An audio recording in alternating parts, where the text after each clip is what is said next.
میں نے تو جب جامعہ سلفیہ سے مجھے کہا گیا تھا کہ آپ نے وہاں پہ درس دینا ہے، میں نے اس وقت بھی رخصت مانگی تھی کہ میں نے کہا کہ میرا شاگرد حمدان وہاں پہ کام کر رہا ہے تو اس کے ہوتے ہوئے میری ضرورت نہیں، وہی باتیں ملی جلی الحمدللہ وہ اسی طرز پہ سنا رہا ہے، لیکن جامعہ والے بھی نہیں مانے۔ پھر حمدان کو بھی میں نے آج کہا کہ بھائی میری جگہ کوئی چھٹی مل جائے، یہ بھی نہیں ماننا۔ بہرحال یہ ملاقات اللہ نے قسمت میں رکھی تھی الحمدللہ۔ جامعہ سلفیہ نے جب یہ پروگرام کروانا تھا سیرت کا، تو اس علاقے میں کافی ساری مساجد کے بارے میں غور و فکر کیا گیا کہ کس مسجد میں کروایا جائے، لیکن میرا خیال ہے کہ آپ لوگوں کے ذوق اور شوق کو دیکھتے ہوئے اس مسجد کا انتخاب کیا گیا، وگرنہ شاید اس سے بڑی مساجد بھی آپ کے گرد موجود ہیں، لیکن جو یہاں پہ قاری عثمان صاحب نے ایک کلاس کا ماحول بنایا ہوا ہے، شاید اس وجہ سے نظر انتخاب میں یہ مسجد آئی۔ اللہ تعالیٰ اسی طرح اس مسجد کی رونقوں کو بحال رکھے اور مزید آپ کے ذوق اور شوق میں دین کے لیے جو طلب ہے اس میں اضافہ فرمائے۔ رسول اللہ صلی اللہ علیہ وآلہ وسلم کی سیرت کے چند ایک نمایاں پہلو میں آپ کے گوش گزار کرتا ہوں۔ اللہ تعالیٰ نے اپنے نبی صلی اللہ علیہ وآلہ وسلم کو دنیا میں جب بھیجا تو آپ کے دنیا میں تشریف لانے سے پہلے ہی اللہ تعالیٰ نے کچھ ایسے انتظامات قبل از وقت ہی کر دیے تھے کہ جن کی وجہ سے آپ کی شخصیت کا ایک روپ، آپ کے خاندان کا ایک وجاہت وہ دلوں کے اندر بٹھا دی گئی تھی۔ یہ بات ذہن نشین رکھیے، معاشرے کے اوپر اثر انداز ہونے کے لیے صرف علم کافی نہیں ہوتا، معاشرے کے اوپر اثر انداز ہونے کے لیے صرف علم کافی نہیں ہوتا، معاشرے کے اوپر اثر انداز ہونے کے لیے علم کے ساتھ ساتھ باروب، باوقار اور قد آور شخصیت ہونا بھی لازمی ہے۔ کتنے ہی ایسے علم والے ہیں وہ معاشرے میں کوئی نمایاں کردار ادا نہیں کر سکے، کیوں؟ شخصیت کی وجاہت نہیں تھی۔ اور کتنے ہی ایسے لوگ ہیں جن کے پاس علم مناسب سا تھا لیکن شخصی وجاہت کی وجہ سے انہوں نے معاشرے کو متاثر کیا۔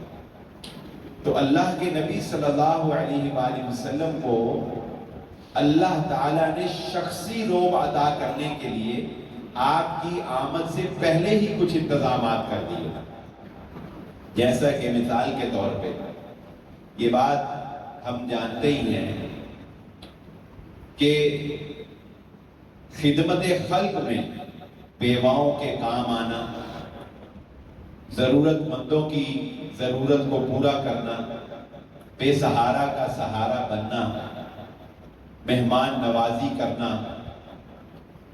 یہ سارے اوصاف حمیدہ محمد رسول اللہ صلی اللہ علیہ وآلہ وسلم میں اعلان نبوت کرنے سے پہلے ہی موجود تھے، اور یہ ایسے اوصاف تھے جو خاندانی طور پر آپ کے اندر ودیت کر دیے گئے تھے۔ کچھ عادتیں ایسی ہوتی ہیں جو انسان کوشش کر کے بھی باہر سے حاصل نہیں کر سکتا، بلکہ وہ خاندانی عادتیں اس کے جینز کے اندر پائی جاتی ہیں۔ وہ مزاج جینز میں جب تک نہ ہو آپ اس کو باہر سے اڈاپٹ نہیں کر سکتے۔ مثال کے طور پہ ایک سمپل سی مثال لیں، آپ کسی ایک شیخ فیملی کے فرد شیخ صاحب کو پکڑ لیں اور اس کے مقابلے میں کسی جٹ فیملی کے جٹ صاحب کو پکڑ لیں، کیا دونوں کی عادتیں ملتی ہوتی ہیں؟ بتائیں۔ جو دلیرانہ پن ایک جٹ بندے کے اندر ہوتا ہے وہ شیخ کے اندر نہیں ہوتا. جو کاروباری بصیرت شیخ صاحب میں ہے وہ جٹ صاحب میں آ سکتی نہیں نہ آ سکتی. کوشش بھی کر لے گا تو نہیں آئے. کیوں؟ کیونکہ وہ جو نسل در نسل خاندانی جینز ہے نا وہ کیسے لائے گا اپنے اندر، وہ نہیں بدلے جا سکتے. چنانچہ نبی صلی اللہ علیہ وآلہ وسلم کا خاندان یہ قریش خاندان تھا. قریش خاندان، قریش کا مطلب کیا ہوتا ہے؟ آپ کے آباء و اجداد میں فہر بن مالک یہ وہ پہلا شخص تھا جسے لوگوں نے قریش کہنا شروع کیا. کہیں سے تو خاندان کا آغاز ہونا ہوتا ہے نا. تو نبی صلی اللہ علیہ وسلم کے خاندان قریش کا آغاز جس شخص سے ہوا اس کا نام تھا فہر بن مالک. اور اس کا وصف یہ تھا، قریش کا مطلب ہوتا ہے جستجو کرنے والا، تلاش کرنے والا. اس آدمی کا کمال یہ تھا کہ وہ اپنے وقت کا مالدار ترین انسان تھا، اور مالدار انسان ہونے کے ساتھ ساتھ وہ خدمت خلق میں اتنا جذبہ رکھتا تھا کہ وہ ہر وقت ضرورت مند غریب اور مسکینوں کو تلاش کر کر کے ان کے گھر جا کے ان کی ضرورت پوری کر کے آیا کرتا. کبھی کوئی اس کے دروازے تک نہیں پہنچا تھا، وہ خود لوگوں کے دروازے پہ جاتا تھا اور جستجو رہتی تھی اس کو کہ کوئی ملے اور میں اس کی مدد کروں. اس جستجو اور طلب کی وجہ سے ہی لوگوں نے اس کا نام ہی قریش رکھ دیا. اور پہلی مرتبہ یہاں سے قریش خاندان کا آغاز ہوا، اور اس خاندان میں خدمت خلق کا جذبہ بدرجہ عدم پائے جانے کی وجہ سے ہی لوگوں نے بیت اللہ کا متولی ان کو مقرر کر دیا. مسجدوں کے ساتھ جو لوگ منسلک ہیں نا وہ یاد رکھیں، مسجدوں کا متولی بننا یہ آسان کام نہیں ہے. لوگوں کو نرمی، پیار، محبت اور مہمان نوازی کے ساتھ ڈیل کرنا آنا چاہیے. قریش خاندان کو لوگوں کی خدمت کرنی آتی تھی، حاجیوں کو پانی پلانا آتا تھا، ان کی مہمان نوازی کرنی آتی تھی، ان کو راتوں کو ٹھہرانا آتا تھا. جن کو یہ کام کرنے آتے ہیں نا، اللہ رب العزت نے انسانی بساط کے مطابق ان لوگوں کو اپنے گھر کا متولی مقرر کیا. اور یہی وہ خاندانی اوصاف تھے کہ جو محمد الرسول اللہ صلی اللہ علیہ وآلہ وسلم کے اندر خاندانی طور پر بدیت کر دیے گئے. پھر یہ خاندانی وجاہت ایسی تھی کہ لوگ جب یہ جان گئے کہ اس خاندان سے آخری نبی کا ظہور ہوگا تو لوگ اس خاندان کی رسپیکٹ کرنا شروع ہو گئے.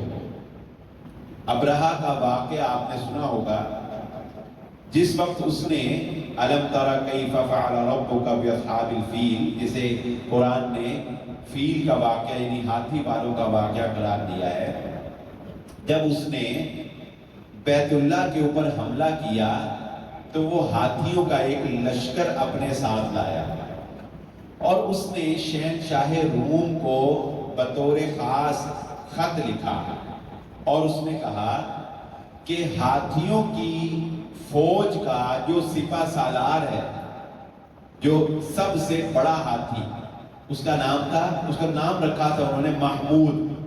ہاتھی کا نام رکھا تھا محمود، جس طرح عام طور پہ لوگ جانوروں کے نام آج بھی رکھ لیتے ہیں. تو اس نے خط لکھ کے کہا کہ مجھے یہ مشن بڑا امپورٹنٹ ہے، تو مجھے اس ہاتھی کو بھی ساتھ لے کر جانا ہے. چنانچہ شہنشاہ روم نے اجازت دے دی. اچھا، اب اس ہاتھی میں ایک کوالٹی تھی، وہ ظاہر ہے کہ جو ہاتھیوں کی فوج کا لیڈر تھا اس میں کوئی قوت، کوئی طاقت ہوگی نا، تبھی تو اس کو منتخب کیا. کہ عام طور پہ فوج میں جانوروں کو یہ سدھایا جاتا ہے کہ جب کوئی بڑا سپہ سالار یا بادشاہ آئے تو جانور جھک کر اس کو سلام کرتے ہیں. آپ نے احادیث میں سنا ہوگا کہ نبی صلی اللہ علیہ وآلہ وسلم کو جانور جھک کے سلام کیا کرتے تھے. تو محمود ہاتھی اپنی وجاہت میں اتنا اکڑ رکھتا تھا کہ اس نے آج تک کسی کو جھک کر سلام نہیں کیا. خیر ابرہہ اس کو اپنے ساتھ لایا. جب اس نے بیت اللہ کے اوپر حملہ کیا اور ہاتھیوں کو ساتھ لانے کا اس کا مقصد پتہ ہے کیا تھا؟ مقصد یہ تھا کہ وہ بیت اللہ کو گرانا چاہتا تھا. تو اس نے وہ تھوڑے مار کے گرانے میں تو اس نے کہا بہت وقت لگے گا. تو اس نے پلان یہ کیا تھا کہ بڑی بڑی زنجیریں، لمبی زنجیریں ساتھ رکھی تھیں، اور پلان یہ تھا کہ عمارت کے ارد گرد زنجیروں کو لپیٹا جائے، ہاتھیوں کے پاؤں کے ساتھ زنجیریں باندھی جائیں، ہاتھی چلے اور پوری کی پوری عمارت ایک ہی حملے میں گرا دی جائے. کیونکہ جنگ میں اتنا وقت نہیں ہوتا نا کہ آپ عمارتیں توڑنا شروع کریں، تو آنن فانن جو ہے وہ عمارت گرانے کا اس کا یہ پلان ہے. اس لیے وہ ہاتھیوں کو ساتھ لایا تھا. تو اس نے جب مکہ کے اوپر پہلا حملہ کیا تو نبی صلی اللہ علیہ وآلہ وسلم کے دادا حضرت عبد المطلب کے 100 کے قریب اونٹ جو ہے اس کے فوجی جو ہے وہ ہانک کر لے گئے، یعنی باہر جہاں اس نے پڑاؤ ڈالا ہوا تھا. پھر اس نے مذاکرات کے لیے مکے والوں کو کہا کہ مجھ سے مذاکرات کرنے کے لیے آؤ، اور مذاکرات میں یہی بات طے پائی تھی کہ بھائی تم مکہ خالی کر کے پہاڑوں پہ چڑھ جاؤ تو میں بیت اللہ کو گرا کے چلا جاؤں گا، میں تمہیں بھی نہیں ماروں گا، میں کچھ بھی نہیں کروں گا، میرا مقصد پورا ہو جائے گا، نہ جنگ ہوگی نہ خون ریزی ہوگی. حضرت عبد المطلب نے بھی کہا بھی ٹھیک ہے، جو جس کا ڈر ہے وہ جانے اور تو جانے. وہ بھی انہوں نے بھی اس پہ مذاکرات پہ اس پہ سگنیچر کر دی. تو جب وہ اپنے خیمے میں ابرہہ بیٹھا تھا تو دائیں طرف اس کے محمود ہاتھی تھا. تو جس وقت حضرت عبد المطلب جو نبی صلی اللہ علیہ وسلم کے دادا ہیں جب وہ خیمے میں داخل ہوئے تو اس محمود ہاتھی نے جھک کر حضرت عبد المطلب کو سلام پیش کیا. یہ پہلا شخص تھا جس کو اس ہاتھی نے سلام پیش کیا. جب ابرہہ نے یہ دیکھا تو وہ بھی اپنے تخت سے پھر اٹھا اور اٹھ کے جا کے دروازے پہ ان کا استقبال کیا اور ان کے برابر زمین پر بیٹھ کر مذاکرات کیے. اور جب وہ چلے گئے تو اس نے اپنے پادریوں کو بلایا، نجومیوں کو بلایا اور پوچھا کہ اس بندہ عبد المطلب میں ایسی کون سی بات ہے کہ اس ہاتھی نے اس کو سلام کیا، مجھے پتہ کر کے بتاؤ. تو انہوں نے تحقیق کرنے کے بعد بتایا کہ حضور والا یہ وہ شخص ہے جس کے خاندان سے آخری نبی کا ظہور ہونے والا ہے، محمد الرسول اللہ صلی اللہ علیہ وسلم. یعنی لوگوں کے دلوں میں اس خاندان کی رسپیکٹ، اس خاندان کا روب، اس خاندان کی وجاہت جو ہے وہ اللہ رب العزت نے آپ صلی اللہ علیہ وآلہ وسلم کے آنے سے پہلے ہی بٹھا دی تھی. لوگ اس خاندان کو عزت کی نگاہ سے دیکھتے تھے. تبھی تو اللہ کے نبی صلی اللہ علیہ وآلہ وسلم کے اوپر کسی کو جرت اتنی نہ ہوئی تھی کہ وہ کوئی بہت بڑا قدم جو ہے وہ نبی صلی اللہ علیہ وسلم کے خلاف اٹھا سکتا. اس کو بھی 10 سال لگ گئے ان کو تنگ کرتے کرتے کرتے، اور نبی صلی اللہ علیہ وسلم کو مکہ سے بھیجا کر گئے. یہ نشانیاں اتنی واضح تھیں کہ جس وقت آپ کے والد حضرت عبداللہ کا نکاح کرنے کے لیے آپ کے دادا ان کو لے کر مدینہ جا رہے تھے، اور آپ جانتے ہیں کہ نبی صلی اللہ علیہ وسلم کا جو ننیال خاندان ہے یہ مدینہ میں ہے. نبی صلی اللہ علیہ وسلم کے ننیال مدینہ میں تھے اور آپ کا جو داد کا خاندان ہے وہ مکہ سے. اس نسبت سے بھی مدینے والوں کو آپ سے ایک الفت تھی، مدینے والوں کو آپ کا ایک تعارف کا ایک حیات تھی، ایک خاندانی حیات.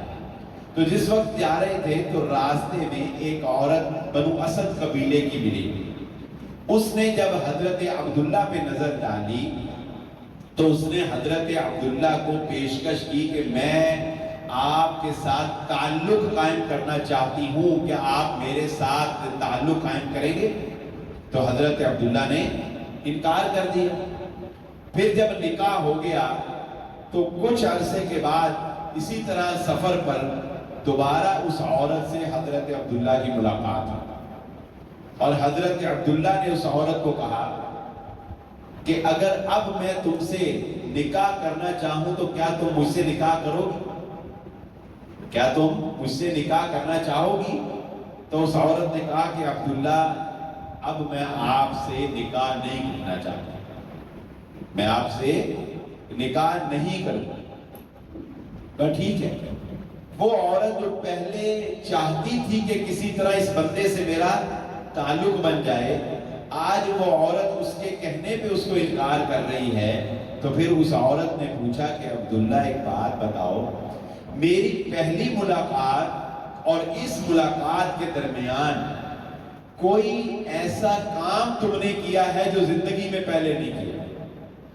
کوئی ایسا کام تم نے کیا ہے جو زندگی میں پہلے نہیں کیا؟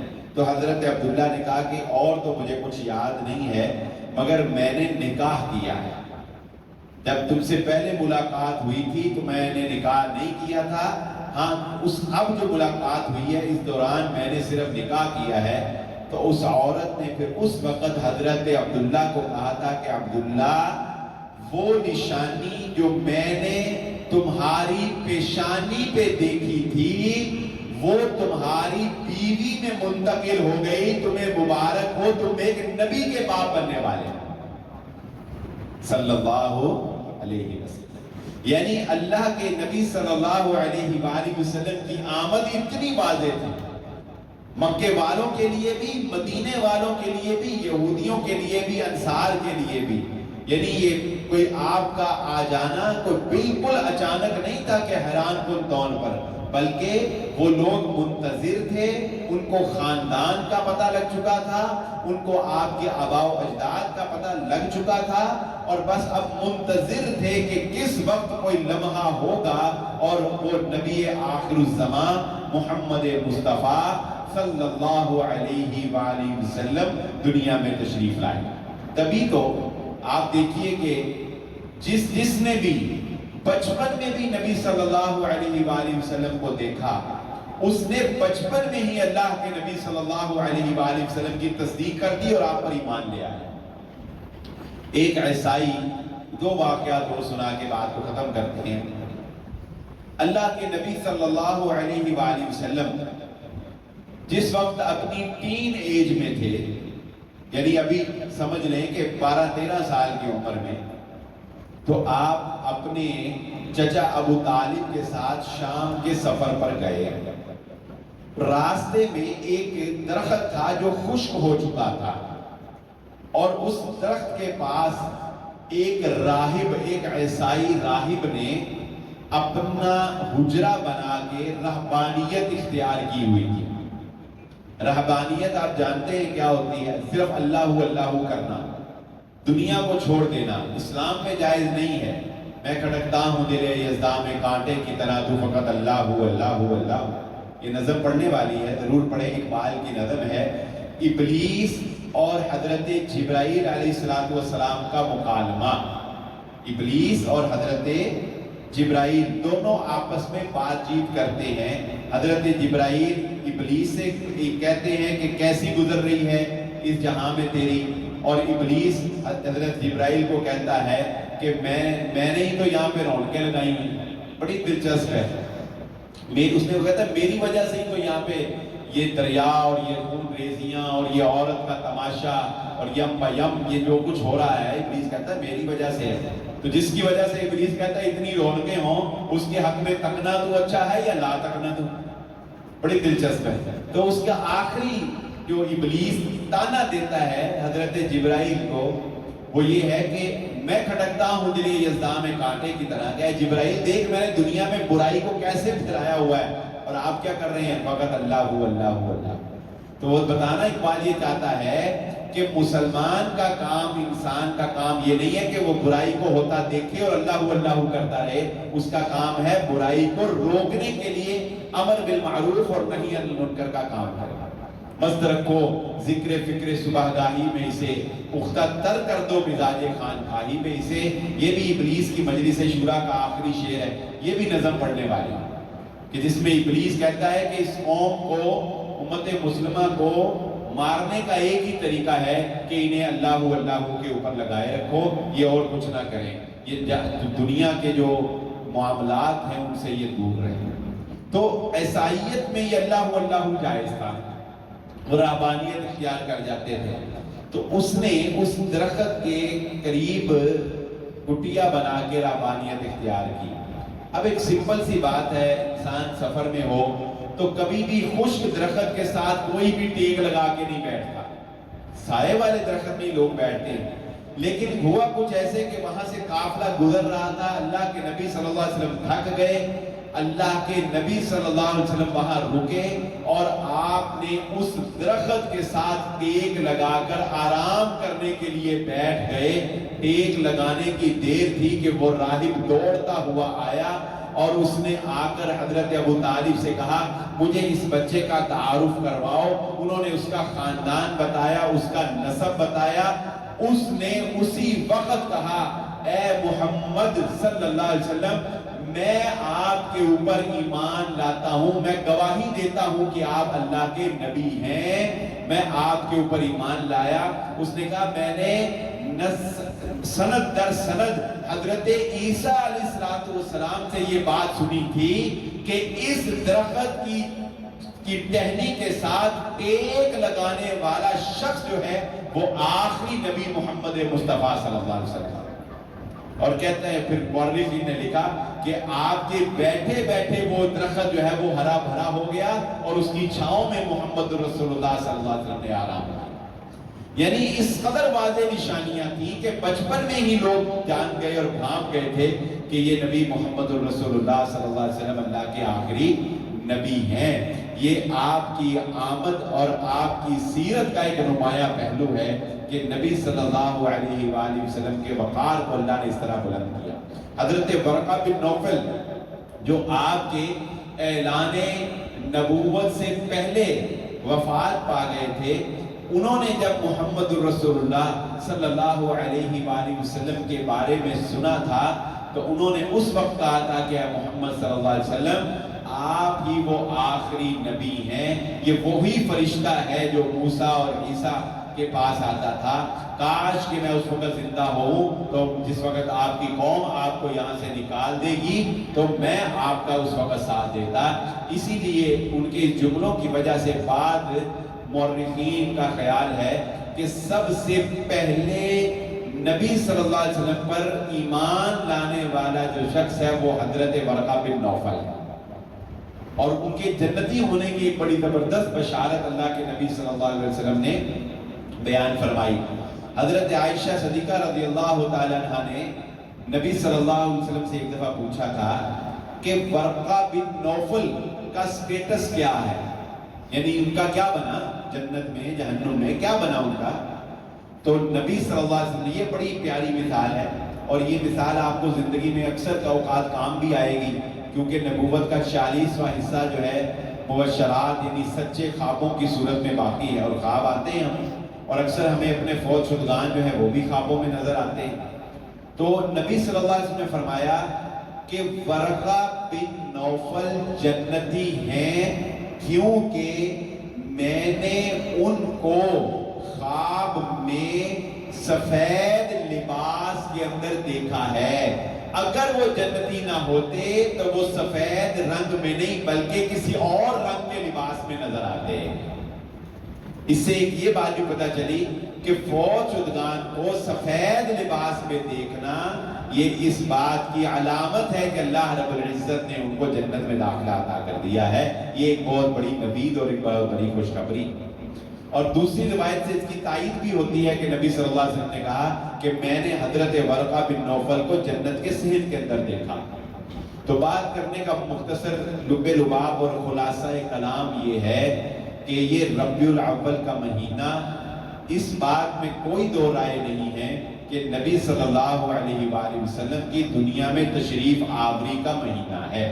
لقد من اللہ علی المؤمنین، اللہ نے ایمان والوں پہ احسان عظیم کیا جب ان میں محمد مصطفیٰ صلی اللہ علیہ وآلہ وسلم کو مبعوث کیا۔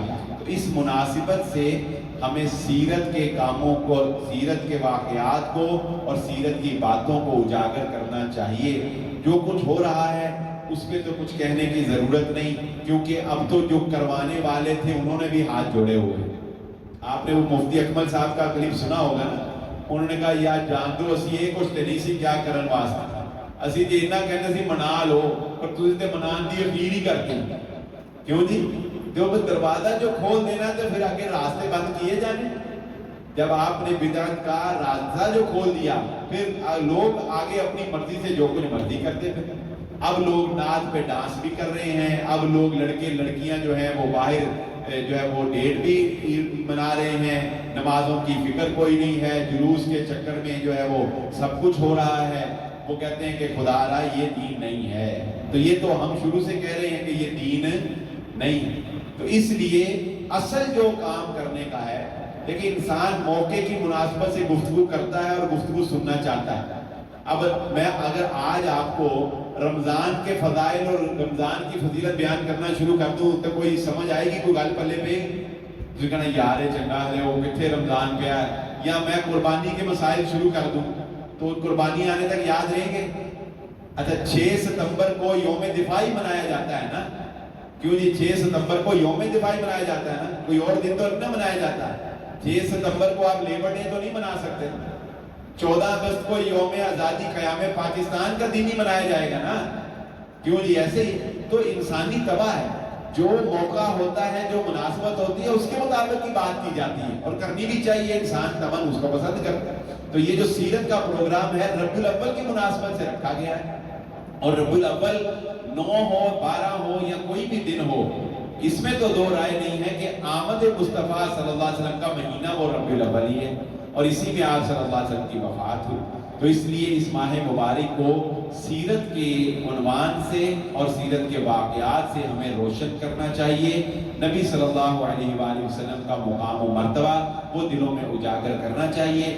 ہماری آج کی گفتگو کا لب لباب اور خلاصہ کلام یہ تھا کہ اللہ تعالیٰ نے نبی صلی اللہ علیہ وآلہ وسلم کی آمد سے پہلے ہی آپ صلی اللہ علیہ وآلہ وسلم کی نشانیاں لوگوں میں ظاہر کر کے آپ کے خاندان آپ کے آباء و اجداد اور آپ کی عزت اور وقار میں اضافہ کر دیا تھا یہ آپ صلی اللہ علیہ وآلہ وسلم کے فضائل میں سے ایک فضیلت ہے اللہ رب العزت ہمیں نبی صلی اللہ علیہ وآلہ وسلم کی سیرت کو پڑھنے والا اس کو سمجھنے والا اور اس کے اوپر عمل پیرا ہونے والا بنا دے اللہ ہمیں عمل کی توفیق عطا فرمائے وآخر دعوانا ان الحمد للہ رب العالمین